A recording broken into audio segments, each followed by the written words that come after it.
245 halaman yang berisi tentang cara atau tutorial untuk mendapat rezeki yang banyak tentu dengan syariat Islam. Dan buku ini juga berisi tentang cara menjadi sukses besar dan dengan tetap berpikiran positif walaupun melewati banyak rintangan dan tantangan. Salah satu kata-kata mutiara atau pepatah yang ada di buku ini adalah Allah akan mengikuti kehendak kita jika kita mengikuti kehendaknya. Buku kedua adalah Memperbaiki Diri Sepenuh Hati, ditulis oleh Robbani Hafizan Saputra, diterbitkan oleh Mizaniyah, dan ia menulis sekitar 195 halaman.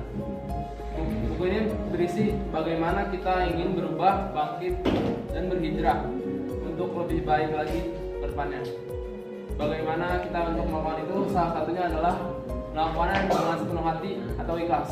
Jadi penulis juga menulis kata-kata mutiara, ada yang mengeluh, ingin gugur dan jatuh.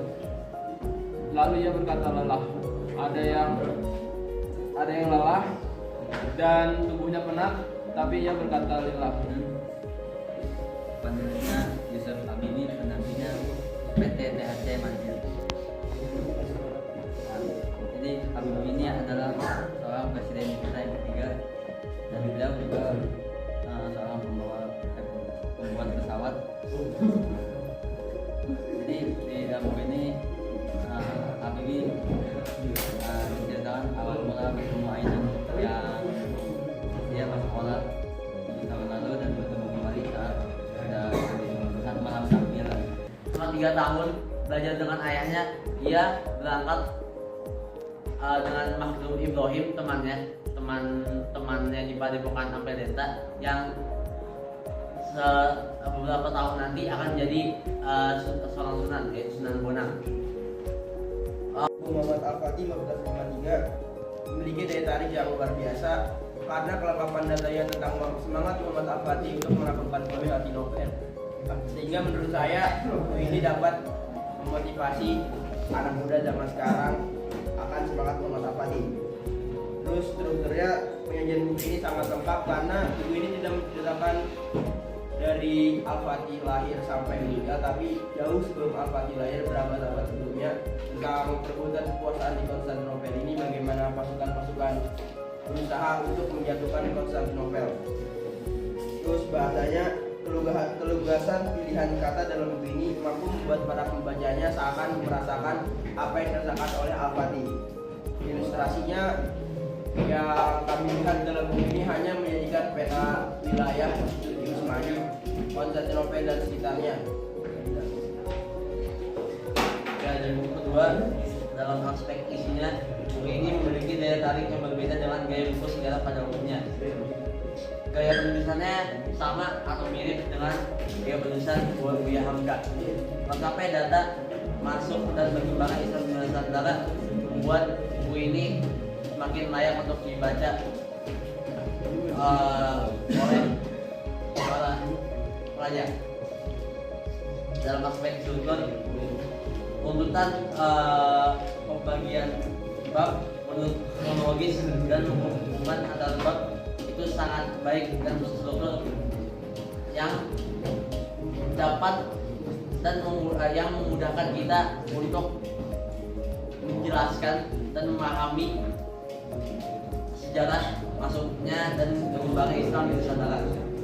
Dalam aspek kebahasan, diksi dalam buku ini dapat membuat para pembaca seperti menjelajah setiap alur cerita sejarah masuknya Islam. Ilustrasi dalam setiap bab memiliki satu gambar ilustrasi yang berisi dan membuat buku sejarah dapat seasik dan terkenyang dapat seasik saat kita membaca novel.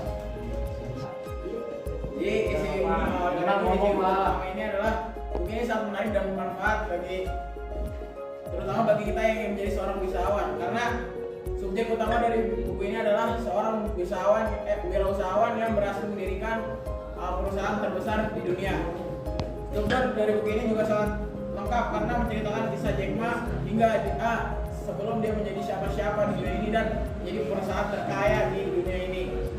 Bahasa, dari gaya bahasanya sangat menarik, sangat mudah untuk dipahami bagi para remaja dan juga disajikan dalam bentuk cerita, sehingga menjadikan buku ini menarik dan tidak membosankan. Ilustrasinya juga menarik, di mana di sana juga terpampang muka Jack Ma itu sendiri. Dalam buku ini tidak memiliki ilustrasi, hanya Foto. beberapa saja. Oh, iya. Jadi di sini saya akan mempresentasikan buku yang kedua yang berjudul Leadership Mastery. Isi buku ini berisi tentang cara bagaimana Anda menjadi pemimpin yang mampu memimpin diri dan orang lain, dan memiliki kepemimpinan yang mampu memotivasi. Terus bahasa yang digunakan isinya ya salah nih. Buku ini berisi tentang cara bagaimana Anda menjadi pemimpin yang mampu memimpin diri sendiri dan orang lain, mulai dari apa yang dilakukan pemimpin, harapan, motivasi, gaya pemimpin, dan ciri-ciri bakat pemimpin. Struktur buku ini benar-benar membedah bagaimana cara menjadi pemimpin yang memiliki kepemimpinan yang mampu memotivasi diri dan orang lain. Bahasa banyak istilah-istilah yang digunakan dan ada beberapa pemrosesan kata, namun bahasanya mudah dipahami bagi kalangan remaja. Ilustrasi sangat menarik, di mana di belakang buku terdapat perkataan sang penulis yang mampu membuat pembaca tertarik.